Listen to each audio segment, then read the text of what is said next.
In retrograde, it's not happy, let's spin away.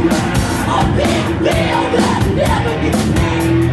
That's for your courtroom night. Listen, I got yoga on the brain, and that blues washing can't crack it. First of all, number one, the band name is great because it doesn't tell you anything, although it does have a hint of menace. Sure. So where did the band name come from? I brought the name to the table when it was time to name a band. First of all, I will say this: if you're starting a band, anyone out there, don't name the band before you start jamming. Start jamming first and see what fits and what doesn't. I've had so many people say, we're starting a band, it's called this. And I go, well, does the music fit? And they're like, well, we'll see. Not a good move. Yeah. We started jamming first, and then we jammed for probably about 3 months and had songs under our belt. And then it became band name time. And I threw that one out first and foremost. And it was one and done. I wanted a name that was, for lack of a better description, just a paranoid sounding name. Yeah. And that's what it was. And I also liked the fact there's very few bands that have those words in it. You're getting to the point where, and I love so many bands with kind of names that are recycled a little bit. You're seeing a lot of names we have so many bands out there, Black Sabbath being the first-ish, but it's Black Sabbath. There's so many, the color black in the name of heavy band. And it goes from there. There's so, and actually it's getting to the point where names are getting recycled. Sure. Where there was a band in the 70s, 80s that was called this, and now they've disbanded. Most of the members are dead. They're inactive. And then bands take that name, The best example I could give is, and I love both bands. There's a great band, and they could do whatever they want. They're called Nails. Super aggressive hardcore band. There was a Nails in the 80s. And That's it was right. like more like a pop thing. And I was saying to people, as soon as Nails number 2 came out, there's already a band called Nails. And I was like, what are you talking about? And I was like, yeah, that's it. They had that song, it was like 50 Girls in 30 Days or whatever it was. Yeah. That was their big hit. Yeah. Mm-hmm. Yeah.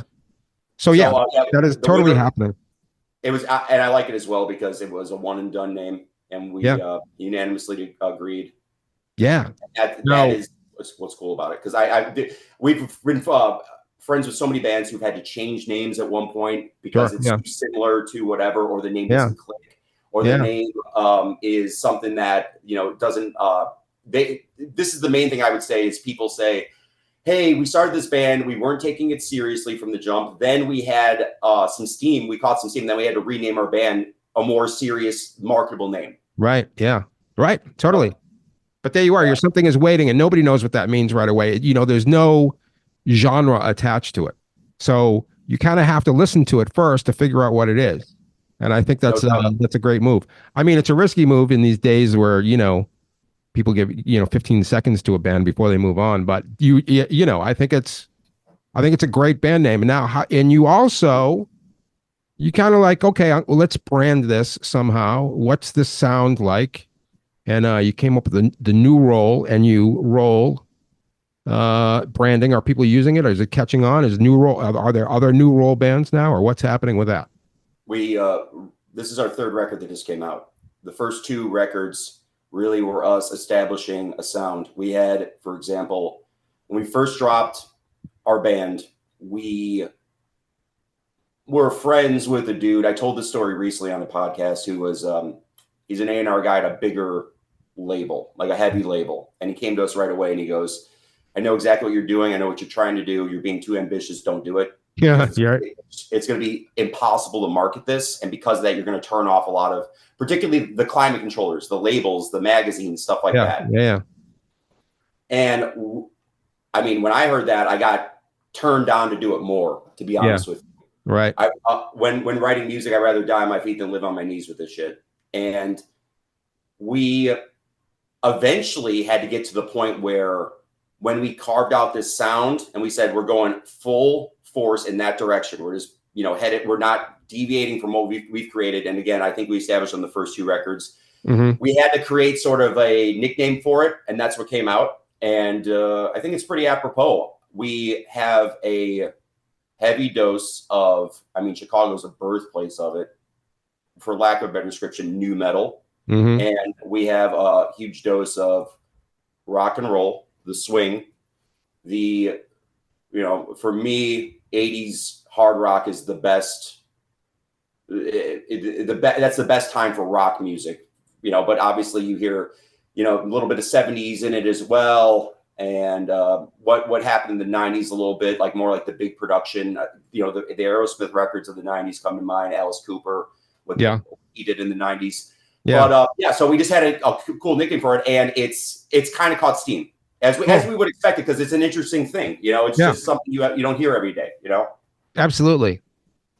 And to me, it's, I mean, my favorite time, you know, and this all comes down to, you know, how old you are or whatever, but, you know, in the late 80s, when the whole like sleaze metal, biker metal thing was happening, that was like, this is it. This is who I am.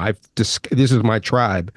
And something is waiting. To me, sounds like a sleaze metal band that refuses to admit they're a sleaze metal band, and I love that, you know, because it, like, you refuse to adhere to the aesthetic, you know, because when I hear your record, it's like, these guys should look like Circus of Power, but you don't look anything like Circus of Power. I don't even know if you've ever heard a Circus of Power record, you know, but I have. But you know what I mean? It's like, that is the it's so tasty, you know, that here's a band that seems like they're one thing, but they're actually another thing. It's really great stuff. Now I wonder, obviously you guys didn't pop up out of nowhere. What is the pedigree with the band?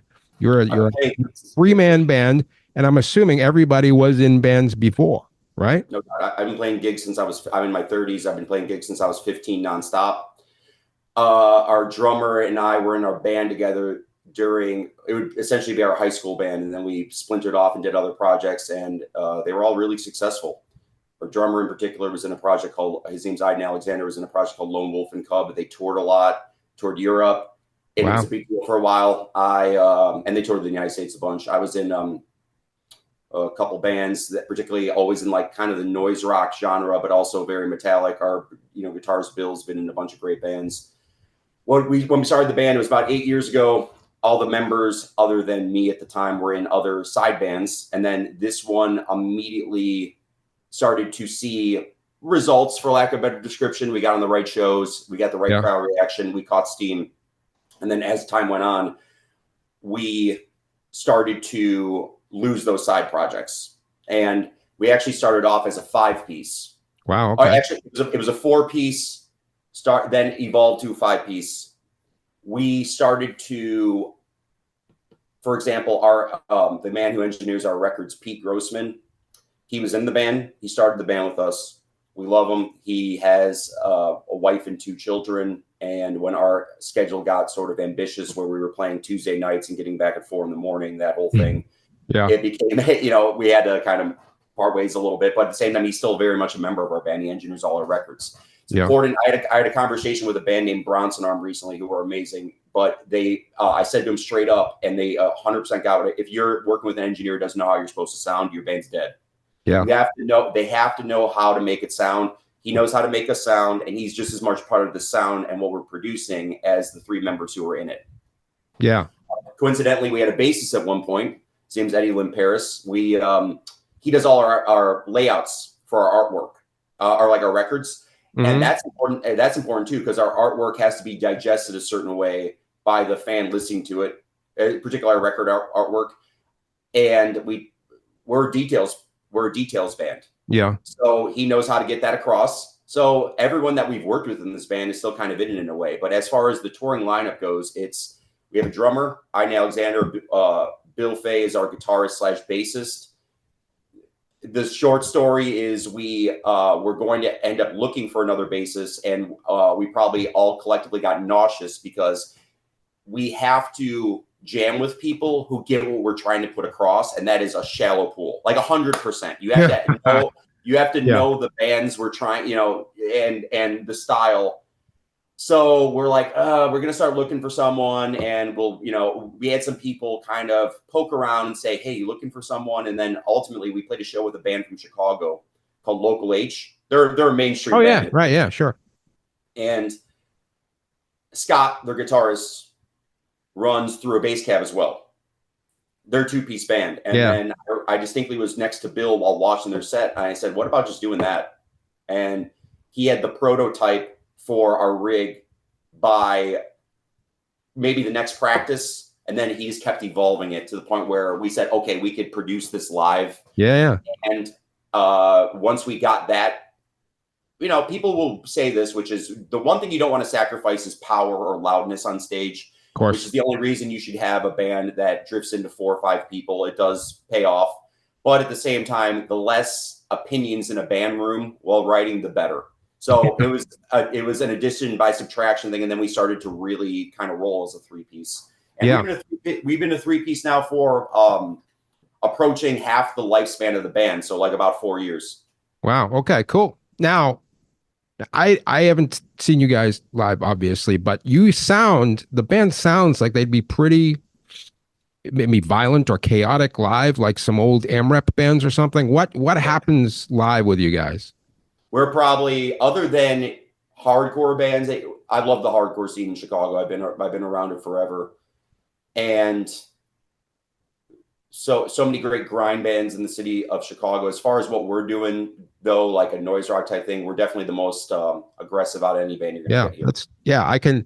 I mean, just, you know, if you can capture that sort of visceral energy in the studio, you can just imagine what it would be like live. I love a good band versus crowd atmosphere personally. So, you know, it sounds like you guys get going. We're very full tilt on stage. If it's no bullshit, we come off stage. I come off dripping sweat. Yeah. And earn every drop of it. Basically, it's I like aggressive bands on stage that go off. I always have. And if you're doing that, you're really feeding the crowd something as opposed to just going up there. And we've seen it's changed over the years where I'm cool with it. I'm cool with bands going up and being. We have a big, for example, shoegaze movement in Chicago, and bands will go there and be stationary the whole time. You know, they have a fan base. I love it. And I love some of those bands too. The music they produce is amazing. But I've always been a guy that has been driven to, it came across in the 90s a lot when I would see metal bands and stuff. That's really my DNA, where it was just Sepultura going off, Pantera going off. It's like, that is what I want to present to a crowd. Right. A lot of energy, earning every bit of it. And I put our set as far as aggressiveness is up against anyone out there, kind of. Yeah. Oh, so it must be it must be a blast. And you know, and here's the other thing too is that Sure. And of course I mean this obviously in the best way possible, but your vocals are very obnoxious, you know. And No doubt. and that is, of course, that's what you're going for as well, you know. And there's a certain self-confidence to your vocals, that also an arrogance that goes with it, that I think creates a character before you even meet the person, you know. So it's all based around, here's the thing, which is I listen to one of my lines that I always comes across in when I do interviews is it's a sad line, but it's 100% true, which is most people in bands don't listen to music. Yeah, they really don't. Yeah. They have their bands that they listen to get into music, your Metallica, you know, all the stuff that you have to know in order to get into a heavy metal hard rock band. And then once that's in place, they don't dive into newer stuff at all. Yeah. And that's really a shame, because I listen to bands nonstop. And one thing I saw was a trend I didn't like for myself, because I said I like records where it's very vocally driven. Yeah. And around the 2000s in the heavy scene, and it was never. I loved so many of these bands. The vocals were secondary to the riff. The vocals were kind of buried in the mix and kind of like icing on cake, and the riff was the most important thing. Mm-hmm. And that was kind of stemming from the fact that I think a lot of great bands came out with vocalists that were pseudo confident in what they were doing. They also were probably individuals that played guitar or bass and sang simultaneously, and you can't really go as off as opposed to just manning a vocal, you know, or a mic like I do. But I definitely said I wanted the vocals to be loud and in the mix, in the front, vocally driven records. Yeah. I use, obviously you could see it in bands. It was like, you listen to a Skid Row record. Those vocals are up front. Yeah, they're loud. And then also when it comes down to it, I think people organically started to label my vocal as obnoxious on records because they were so loud and so in your face. And then also I have a tip that is like, I have a real raspy, bratty approach to stuff. Yeah. That maybe when you listen to a Bon Jovi record, when those vocals are super upfront, that doesn't exist. Yeah. But we're an underground heavy band. Right. That's part of it. Yeah. I mean, the very first time I heard you guys, and obviously you don't sound like this at all, but it really hit me vocally. It reminded me of Tom Kiefer of Cinderella. If you hear the band Cinderella, there is no way that this guy should be the frontman of the band. His singing is way too obnoxious for what's happening here, but it works perfectly. And that's the same thing that was happening with you. Is like, this is so ridiculously, beautifully arrogant. It's like, this guy can't be anything except for a rock star. And as a non-musician myself, I agree, and as a guy who, like, is the host of things, I have the frontman mentality myself. So I totally gravitated toward it. I was like, this guy is a character and I want in, I mean, I love it. Yeah, that's true. I mean, I've always been influenced by a guy like Tom. I love Cinderella so much. Sebastian, like I said, Vince Neil, Wendy, there's probably, and these guys and gals all have a bratty tip to them. Yeah, totally. Yeah. The 90s alternative grunge bands I always ran to were always kind of the nasally ones, like Tanita Sparks from L7. Yeah. A huge influence of mine. So obviously I wanted them to come across in my vocal, and it happened very organically. I just started mimicking them back in the day when I became a vocalist, and then it was there. That was my sound. Yeah. People for years shit on the sorry if I can't swear on here, but I think being from Chicago, you'd always hear people say, "Oh man, Billy Corgan's the worst vocalist ever." Yeah. And I would always say, well, A, he knows how to write an amazing song. Yeah. All right. B, you're never gonna not be able to pick out his vocals from a lineup. That's true. That's enough for me. It's so hard to be original in music, in the 90s, let alone 2024. Oh yeah. That if I have an original sound that I'm thinking is going to be hard to match up with what's current and what's going on right now. Yeah. Let's embrace it. Let's just attack it. And that's what we've done, I believe. And I love that because I think the best vocalists have an original sort of sound to it. And I'm not afraid to be bratty. I mean, we grew up in the punk rock scene and stuff like that. I mean, all those bands are bratty. If you listen to the Stooges, I mean, they're unbelievably bratty. Right. And also there was a whole thing too, which is like an underground music scene that I was in was like, again, like the sort of like the grindcore power violence type deal, hardcore bands, unbelievably bratty vocalists. But their approach was basically just like, cup a mic and rip it and just make a sound. Yeah. Mine is more like singing vocals with a bratty approach, Yeah, totally. Yeah, I get it. And the other aspect that I think is unique about your band is that the lyrics are really, they're very compelling, but you don't actually know exactly what's going on here. It's almost like you need some sort of explanation. So, but there's all these iconic lines that you use as well, which makes it, it's like one of these things. If you create a lyric that gets embedded in somebody's head. I was just talking about this the other day I was interviewing Red Cross, and love that band. I love them too, but they made that movie Spare to 76 back in the 90s. And there's a really just throwaway line where they're on bicycles, and then there's a bunch of frogs in their way, and they go, "Uh-oh, toad block." And I was just telling them that since I saw that in the 90s, every time my wife and I enter into traffic, we go, "Uh-oh, toad block." So it's like, you never know when you're going to write a line that's going to be in someone's head forever. And there's so many in Absolutely. There's just like every single song has some line that resonates as you go through your day, and you're not even sure why. It's amazing. So I wanted to talk a little bit about your approach to lyrics, like how, what inspires you to write a song. Is House of Style about the television show House of Style, for example? I don't know. We, first of all, you mentioned the Red Cross film. Yeah. It's the same thing with people. You go to like a heavy metal barbecue, all right?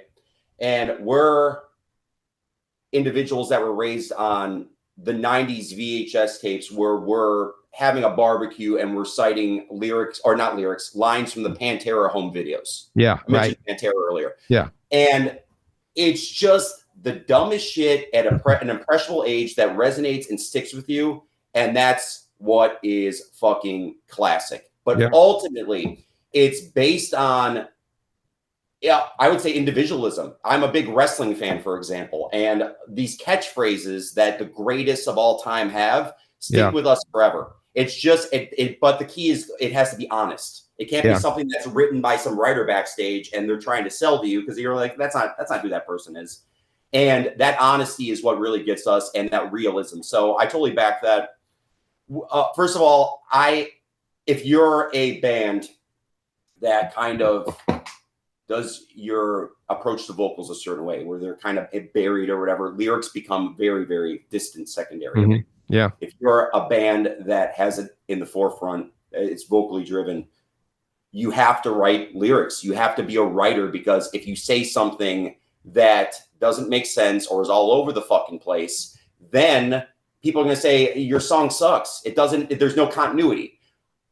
We try to write and have sort of, thoughts from over here, but it all ties together with one sort of theme, if you will. So when you talk about House of Style, I wrote that song about it. It started to, I started writing that song lyrically, and it was about, I don't know, how cool my house was, or like how cool, the House of Style. Yeah.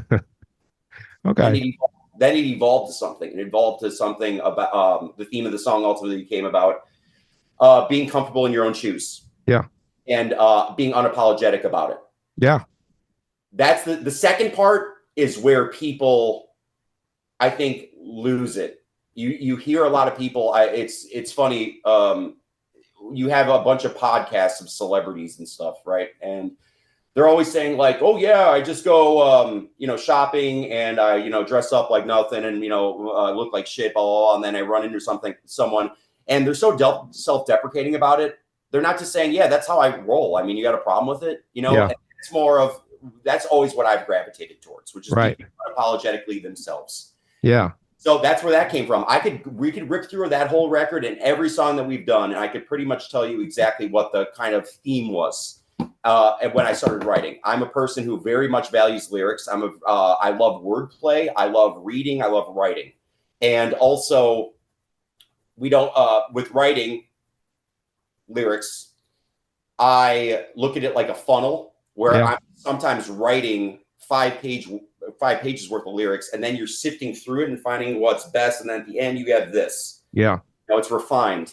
And then I put together what I feel is a good song or memorable, and it's based around, it starts with just finding great chorus hooks, but I'll write verses first as well. And but what I'm getting at is I take my vocals and my lyrics very seriously. Oh yeah, absolutely. And the other aspect of it, again, it's just like trying to figure out how this all works together, is the aesthetic of your album covers, your T-shirts, all that kind of stuff. And like you have the T-shirt that says Werther's Originals, which by the way I have them in my car all the time. I'm a big fan of that candy. For road trips, they're great. And it's got a picture of Jane Fonda on it, and it's a Something Is Waiting shirt. And you go, how does this all come together? What does it all mean? So if you could explain somewhat the graphic aesthetic of the band. I got a DM right before we started this interview. Yeah. Through our DMs this morning, and this fan of ours, she goes, "Dude, just so you know, I have more Something Is Waiting shirts." She's a great fan of music, I could tell from her page. She goes, "I have more Something Is Waiting shirts in my collection than any other band." Yeah. Our shirts are out of left fucking field. I personally, at one point, got to the point of seeing a lot of bands do what's called like bites. Bites are kind of a band comes out that sounds similarly to Motorhead, and then they have that hog's face on the middle of their shirt, and then it says their band name. Right. That was a big deal in the early 2000s. It's still kind of very present today. I like the idea of giving nods and tribute to bands of yesteryear that influenced you. I heavily do. But I said I wanted to do that in a more evolved state, where it wasn't as clear cut what the connection was, and everyone in the band, when I started presenting ideas, really gravitated towards it, and we said we need to fucking run with this. And what happened was the crowd that we had when we first started, which was very minimal, spoke and said we really enjoy this. Mm-hmm. We saw that it's not a competition. We started selling more than the average band does as far as merch goes. We started having repeat buyers, and we took a lot of pleasure and pride in what we call Easter eggs, where it's like, if you don't realize exactly what you're looking at, it's probably tied to something. Like, we're putting that in there for a reason. Right. Yeah. Then when people would discover it, they would go ape shit. They would DM us or something and be like, dude, I fucking figured it out. This is awesome. We have one, this happened. This was someone in some neighboring state, I want to say Indiana or whatever, hit us up with a DM once and goes, dude, I was wearing your shirt. There was a shirt we had that was a crossover of, what the fuck was it? It was like a Sopranos reference or something, mixed with corn. Mm-hmm. And a girl came up to him at a bar and goes, I don't know what this shirt is. They started a conversation, and now a year later, they're in a relationship. Wow. They've been dating for a year. Yeah. It started a relationship. We just go the extra mile with our shirts, and it's, dude, anyone who's bought our shit, like, we speak your name because you really champion us. We get DM'd a lot. We see a lot of people in their Instagram tags, tagging our shirts. It's all our art's made by one man whose name's Stavros. He is a longtime friend of mine. He's the vocalist in a current band in Chicago called Motherless, but he used to be in a band called the Atlas Moth. And we come from the same place. So meaning, what I mean by that is literally we grew up in the same suburb of Chicago, but also he knows the 90s, he knows the 80s, and he knows pop culture, which we love and worship. And he knows my sense of humor, our band's sense of humor, and how it needs to come across on a shirt. And also, I think there's an endearingness to it, which is we're a band that takes ourselves very seriously, but also we have an extreme tongue-in-cheek aspect to what we do. Right. Yeah, totally. Yeah. I look at that, I meant to reference Alice Cooper. Alice Cooper's always had that. Yes, absolutely. Yeah. And it's nowadays when everyone is, it's very serious out there in the underground scenes. Everyone's, that's fucking cool. I get it. I love it. I love some of those bands. But we're tongue in cheek about shit, and we're unapologetic about that aspect of the band. Yeah, absolutely, and that's I think that's one of the things that resonates. I'm older.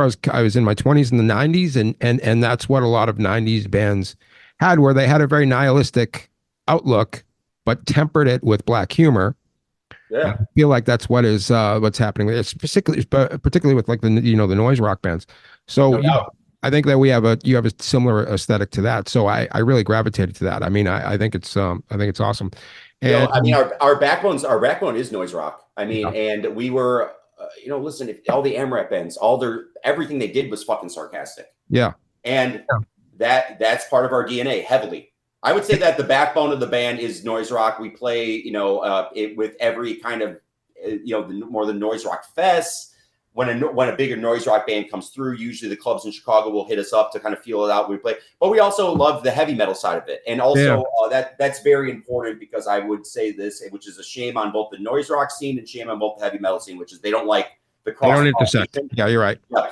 But at the same time, we're kind of holding both together like this and saying, no, we could all be friends here, and we're kind of the bridge. Whether or not they want to cross it, that's their Yeah. thing. But I think they both like their chocolate with their chocolate, their peanut butter with their peanut butter. They don't like mixing the two. Absolutely. As a listener, as a writer, to me, I love them both. But you're right, there is no intersectionality between the two of them. You know, Zodiac Mindwarp is not going to play with the Laughing Hyenas at any point, but they could, and that would be a great show. You know, so.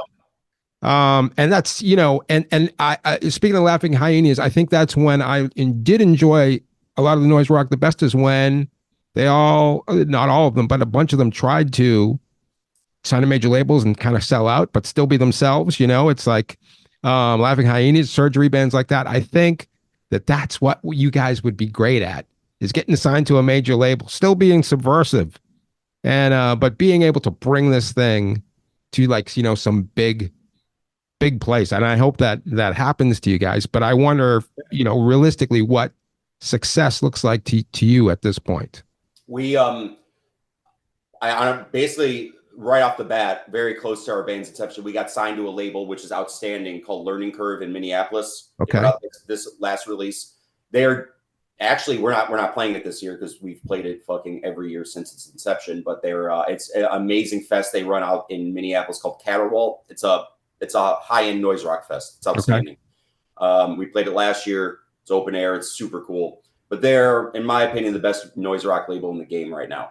One of like two or three. They're great at what they do. Reiner, their label head, just knows music and is a great person to work with. Every week, it's kind of just second nature. We try to make the band a little bigger than what we are the previous week. Yeah. Whether it's a show, a new shirt, getting a few more fans. We play live so fucking often, and we always take the kind of approach of Rolling Stones gathering no moss type deal. We've had bands that would just, the only time we had to take a break was during the pandemic, and we wrote a shitload during it. We wrote a lot of absolutely during it, to be honest with you. And it was just back to business. Let's go. We sold, to say our fans rose to the occasion during the pandemic with sales would be an understatement. That we were releasing t-shirts during the pandemic and they were flying, and we were like, dude, it's the pandemic. We're not even playing this shit. And it was so inspiring. Yeah. You know, and that's great. And we'll never forget that. But as soon as bands lifted, no pun intended, we started playing shows, and it was just, again, it's just always getting better. What's next? What's next? What's next? Yeah. So at this point, we realized that, but we knew it early on. Again, speaking to that A&R guy I spoke about earlier, which was we pigeonholed ourselves. We backed ourselves into a corner of saying this is going to be hard sell necessary, you know, in a major label type deal. If we're an acquired taste, you find that when there's an agenda to push in a magazine, they want to have the flagship band and then 12 bands behind them that are kind of pushing that same movement, right? That fill up the magazine and then ends up taking a package tour on the road, that whole thing. We're an acquired taste that doesn't have 12 bands behind us, so that we're not easy to push. Yeah. So I really, I guess the success would just be this, which is we want to please ourselves first and foremost with what we put out. We started the band and we sounded really grimy, really traditional garage rocky, huge influence. And then we just started polishing it. And I think our next record, which is we've already started to write it, and we already have kind of a loose date we're going in to record, is just going to be a more amped up, turned up the volume attack on what we're already doing. So it's just trying to get better and better and better and better. And that's what success to us looks like. We're also, you know, we're all basically in our 30s. It's just, which is awesome. You know, metal is becoming, and this is not an ageism thing, but it's becoming a little bit of an old man's game, which is awesome because we're starting to realize that instead of seeing the 20-year-olds up there that kind of know how to play, we rather see dudes, I'm talking about 65-year-old men that fucking destroy it on stage. They've had a lifelong music, like a time of playing their music. Yeah. And right now on the East Coast, as we speak, Maryland Death Fest is happening. Look at that lineup. Yeah. It's there's some younger bands like around our age, but they're kind of like the table setters for these headliners, which are legacy bands of 40 and 50 fucking years. Yeah. Dudes that just shred. Now, occasionally, there are hired guns in the band for young legs. You see a lot of that with like they have some drummer who's 29 years old who's in shape that just smokes. Yeah. But the pivotal members are the same. So what we're saying is this, which is build the foundation right, put out records, make sure they sound good, and then you never know what's going to happen, particularly later on. I mean, we have no aspirations to slow down whatsoever, but maybe a different type of kingdom or setting or notoriety will come to us when we're older and we're kind of not as actively with writing. You know what I'm saying? Yeah. And that's that is a pretty pivotal thing too, because you know, there is a time when you're coming up when you're 20, you have no responsibilities whatsoever. You can go and you can tour and all that kind of stuff. You hit your 30s, people are, you know, forming families. It's a lot harder to tour, all those kind of things. But you persevere. You know, I remember interviewing Def Leppard a few years ago, and I was talking to Joe Elliott about, like, because this is something that I struggle with. I mean, they're older than me, but it's something that I struggle with, is like, how do you stay relevant? And he was like, you know what, man, when we were in our 40s, nobody wanted Def Leppard, man. I mean, you know, we were done. Everybody thought we were old, but we kept going. And then something happened when we hit our 50s, where everybody was like, you know what, you guys are survivors. And everybody loves a survivor. And so we were playing stadiums again, you know. So it was very encouraging to me, because you're right. It doesn't matter. We saw a bunch of us here at Salem. Everybody went to see Judas Priest a month ago or so. And that was an almost religious experience, dude. I mean, it was like, fuck, everybody they were so good.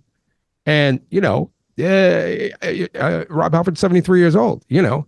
And even the young dude in the band, Richie Faulkner, he's my age, basically. His heart exploded on stage a year and a half ago, and he's back, you know. So it's like, I love Richie so much. Oh my, I love I mean, it just everything you're saying spot on. You know, what's funny is I've seen Def Leppard a bunch, and one of the most inspirational quotes they ever said was, it wasn't a quote, but it was Joe Elliott saying, when the 90s hit, you just mentioned how no one wanted them during a certain time. It was particularly the 90s when they were around 45 years old. Right. They survived. They had a band meeting, which I thought was so badass that this happened, because I think bands need to do it more. They had a band meeting where they put on, like, I think Joe Elliott created like a mixtape of all, like, the grunge records that were popping, whether it be Soundgarden, Nirvana, blah, blah, blah. And he goes, we don't need to do this. And we probably can't do this because we'll get criticized for doing it, jumping on a bandwagon. But we need to be aware of it. And I think a lot of times what happens in bands when they write is they say, no, we're stuck in our ways. We're not aware of what's popping because it's just going to cloud our way thing. And it's like, wow, the great directors of drama films watch B horror films. Sure. Right? Yeah. They watch film and they digest it and find the best parts of everything. And then they put little dashes of it in what they do themselves. All right. Yeah. Tarantino, fan of the spaghetti Western, fan of the horror film, blah, blah. That's why he's the best. It's not because he's a good fucking writer. Like, he is an amazing writer. Don't get me wrong, but he's taken bits and pieces and he's been all over the fucking place. He watches films. You have to be a student of the game. All right. And so many bands aren't. And I could tell it a mile away when I listen to their fucking records. I'm like, you're a student of the top 10 bands you like. Yeah. No doubt. Right. Yeah. Well, but other than that, you don't know fucking shit. And if you want to like have a music conversation, you're probably going to have an issue. You know what I'm saying? Yeah. So that's it. So I you know, everything you're saying is spot on. And oh my God, I mean, Priest. I mean, I can't say enough about what they're doing. And Halford. Just, you know, what's funny is two records that heavily inspired me were the solo records by both two careers that inspired me were the solo careers of both Halford, you know, the Halford record, right? Sure, and Dickinson. Yeah, Dickinson's solo stuff is amazing, and also the reason Bruce Dickinson, I'm a huge Iron Maiden fan for what it is. I mean, like, I can't even say that, to be honest with you, because there are people, when a huge Iron Maiden fan walks in the room, they trump me. They have such a loyal fan base. I've seen Iron Maiden a bunch, and I know all their songs, and it's great, but Bruce Dickinson's solo stuff, which is more like the Blue Jeans approach to what, you know, kind of Maiden's version of rock and roll, is fucking phenomenal. Yeah. And that has inspired me more than, and Bruce is an amazing vocalist. So, like, cheers to that. But they're able to kind of deviate, and that's the longevity, which is they're just you know, they're people that are copacetic with reinventing themselves, but still sticking to what brought them to the dance. Halford still got that squeal. Yeah, absolutely. You know? And it was just it's been really interesting to see because, like I said, I struggled for it. I had a very popular TV show for a while, the Heavy Leather Topless Dance Party, which was like, rock and roll bands and burlesque performers and all that kind of stuff. And I did it for, I don't know, 4 or 5 years. And then the pandemic hit and then I stopped. And then everybody was like, because, it was like we had a big crew, 20 people or whatever that were, cast and crew. And everybody's like, let's get the show back together again after the pandemic. And I was like, I'm too old, man. Nobody wants to see somebody in their 50s on TV. And everybody was like, nobody gives a fuck how old you are, man. They just want your circus back, So that's why eventually I was like, all right, I'll do another TV show. But I really thought like, hey, that's really my process was like, fuck, I think I'm too old for this. But then, you look around and you see Judas Priest and you go, maybe I'm not too old. So it's been really nice. And I went to the Hell's Heroes Festival in Houston earlier this year. And, like a bunch of friends that went.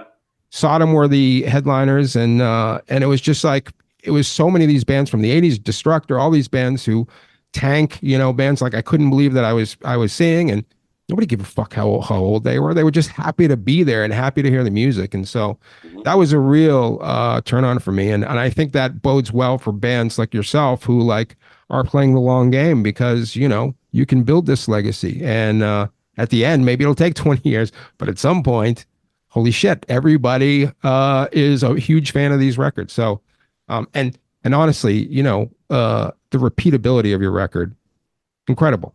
There's a band from Norway that I really like called Bokassa, who are also like you, write every single song to make sure that you have memorable verses, memorable choruses, can keep them in your head. And that's obviously not easy to do. And you guys do it brilliantly. And I think that's what's going to be your legacy is, man, you could put any one of these songs on the radio if the radio still existed, and it'd be a goddamn radio hit, man. That's a lifetime of listening to 90s grunge alt songs that were just 3-minute verse, chorus, verse, catchy. Yeah. That's fucking it, man. If you listen, I think a lot of people say they love Nirvana, and I think that's right, that they probably do. But and I like them just as much as the next person, but I think that the number one thing that influenced me is the simplicity of their songwriting. Yeah, absolutely. Right? And then also there were other bands that kind of had a similar simple approach to songwriting. Alice in Chains come to mind, Stone Temple Pilots, but those are arguably my two favorite bands of the 90s. They took it up a notch with like kind of putting some twists and turns into shit, or having bridges or solo sections, not just like wailing over kind of a verse riff or whatnot. Yeah. And iconic songs, those are the best. And I will tell you this, which is if in case there's people out there that want to analyze the songwriting process, believe it or not, even though writing a verse, songs, the blueprints laid out for you. You're like, all right, well, there's a verse, there's a chorus.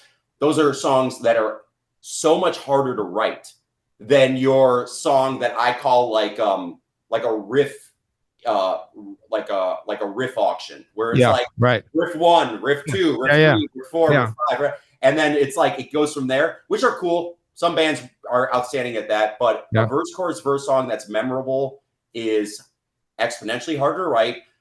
I'll tell you how you know it is when you hear a verse, chorus, verse song from any given band that sucks. It sticks out like a sore thumb. It reeks like spoiled food, and you're like, "Oh, this is bad."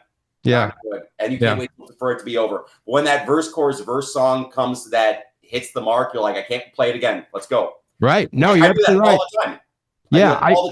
When I hear a song and I'm just like, "Dude, that really hit the mark. Spin it. Let's go." Oh, for sure. And it's really interesting that you say that, because I think about back in the early 2000s when the whole stoner rock thing happened, and in my head I was like, this should be the best music of all time, except it was all just tone, Yep. There weren't actual songs. There was just riffs, and it sounded great, but it didn't really grab you in the way that it should have, because nobody had really bothered with songcraft, because they were too busy figuring out what there was going to go on their pedal board, So, no doubt. And then that's why, as far as the stoner rock movement goes, you could hear a huge influence of a spin-off stoner rock band, if you will, in Something's Waiting, High and Fire. Yeah. Matt Pike is a dude he started he was a pillar of starting the stoner rock movement. All right. And then once it became a thing, and he took that and in short form, infused it with Motorhead, basically, and created a fucking original sounding awesome band. Yeah. That no one could fucking touch. And Right. they sound like just them. That band I can't say enough great things about. No, absolutely. And there were, there were a few like Fu Manchu or Monster Magnet who were like, okay, we're just going to work on our pop songcraft. But most of the bands were just trying to getting by on like, just listen to how heavy this riff is, you know. Yeah, the vintage amps, the tone. It's important because it then creates a sonic blueprint, if you will, for bands that are trying to do it, where you're like, oh, we got to run through this Coliseum head or this Sovtech.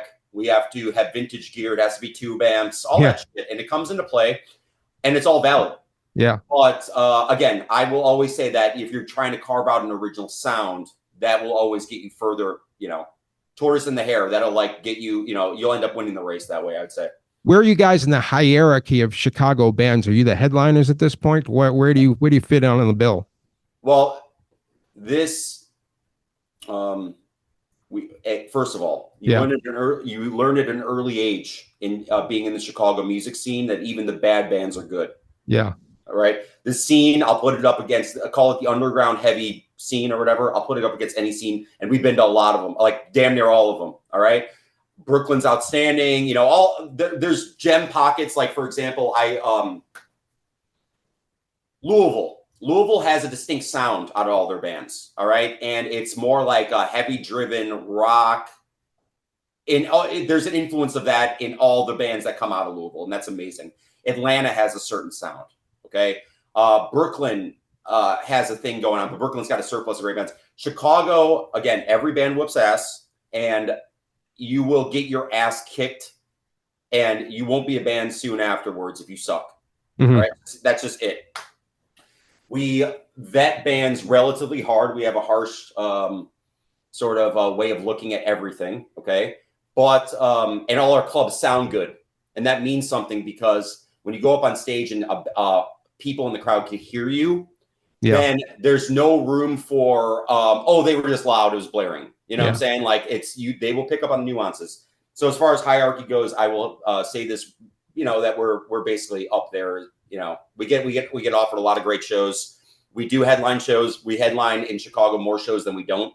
The only time we wouldn't is if we were opening up for a great touring band, which happens often, and then we maybe get like a direct support spot, or like we played like last summer we opened up for I Hate God, and it was I Hate God's touring package, which was them and two other bands. One of them was a Squella Grind, one of them was Snafu, and then we were the opening spot. So we'll do stuff like that. Yeah. But like our record release show, we played a venue in Chicago called Empty Bottle, which is probably the most known venue in it. Yeah. One of the best venues. And we were the headliner. It was a 2-band bill, and we basically sold it out. So, that's awesome. Yeah. So it's, it took 8 years to get here and get to that kind of headlining spot. We had to get a lot of material. Because another thing is this, which is when you're in a headlining spot, I mean, people expect you to play a little longer, and you got to have stamina. You got to have stage stamina. Yeah. There's nothing worse than when a band comes out of the gate super fucking hot and a live show, 2-3 songs in, they start to lose steam. And by the 8th song, they're limping. Yeah. Right. No. You got to know how to write a set list. You got to have stamina. You got to have the ability to, if you're going to go off on stage, have a form of cardio, you know what I'm saying? Like, just shit like that. So we're really lucky to be in the place where we're at. And also our draw kind of speaks for itself a little bit. We have a passionate fan base for what it is. I will say that, which is cool. We're, who champion us, we give all the credit to fucking them. I mean, we started off with 10 fans probably. And they told 2 friends, and they told 2 friends fucking hard. They're like, you need to listen to these dudes. So, it's all about them. And we also, at the same time, we've never let down our fans. We never fucked off for a bit. We never said, we're taking a 3-year break and not going to fuck. We never didn't try to bring it to the table with a live show. We never really fuck off at live shows. Occasionally there might be a technical difficulty or something. But as far as us being there present, you know what I'm saying? We're there. Yeah. And we try to go out on the road and show them what's up. We go on the road fucking constantly. We play more out of town shows than we do in town. So it's great like that. So yeah, we're up there, man. Love it. Well, listen, man, this has been a real treat. As you know, I'm a huge fan, and to have the opportunity to kind of figure out what makes it all work. It was great. Thanks. And we're a big fan of anyone that does what you do, which is an independent form of putting over heavy music still. I mean, it's extremely important. Where that's the glue of this shit. Yeah. We have a friend, for example, that does a metal zine up there. His name's Jeff, and we were just talking to him recently, and we're like, "This is awesome!" Like zines, podcasts that are driven towards it. You know, Yeah. The heavy metal press that's legit. That's not just like something you pay into. Most of them are super legit. You know, it all means something. It all means something to keep the scene going. Anyone who does fest. Shout out to anyone that's doing fest too, and then books them and then gets the right bands on it. And kind of like, here's a fucking secret, which is some of these fests, the bigger the fest, the more susceptible some of these promoters are to taking fucking hits just to entertain people who are coming to the fest. Yeah. You know what I'm saying? If they're flying these bands in from Europe, it's like, you know how expensive that is? Yeah. It's like, dude, I know. So respect whoever's throwing this. One thing that we're seeing, across the board is, ticket prices are skyrocketing for everything, but most of it's justified. It's just like travel and everything is more and more expensive. So it's like, it's got to get to the point where stuff's go up. So be cool with paying a little extra, be cool with maybe staying a little longer at a show, maybe going out of your way to see a show. Yeah. Traveling. You went down to Houston to see a show recently. You took a flight to see it. We fly out to fest all the time. We drive out to fest. It's like people got to be nimble, basically. Yeah. If you're going to support this shit, it's not always going to come to your backyard. Yeah. That's how it works. That's how it's going to work going forward. So we applaud all that. We applaud anyone who puts sort of the metaphoric gasoline into what we do, into that scene. Beautiful. Well, thank you, Eddie. What a pleasure. I'm sure we'll talk again soon. And all right, we'll be looking out for whatever happens next with you guys. Yeah, most stuff to plug would be, we have a bunch of shows coming up. We just sold. If you're in Chicagoland, we're playing a sold out show with a band called Dead to Fall, who are playing a reunion show at Beat Kitchen, just sold out this week. We have a bunch of road dates coming up, including a run in September and November that we'll be announcing soon. So we'll see you out there. And anyone that's picked up the record or checked it out, thanks. If you haven't, I'm sure there's going to be a link related to this. Please get it in. Let us know what you think. All right, man. Thank you, man. I'll talk to you. Thank you, Ken. Okay. Bye. Keep it up, bro.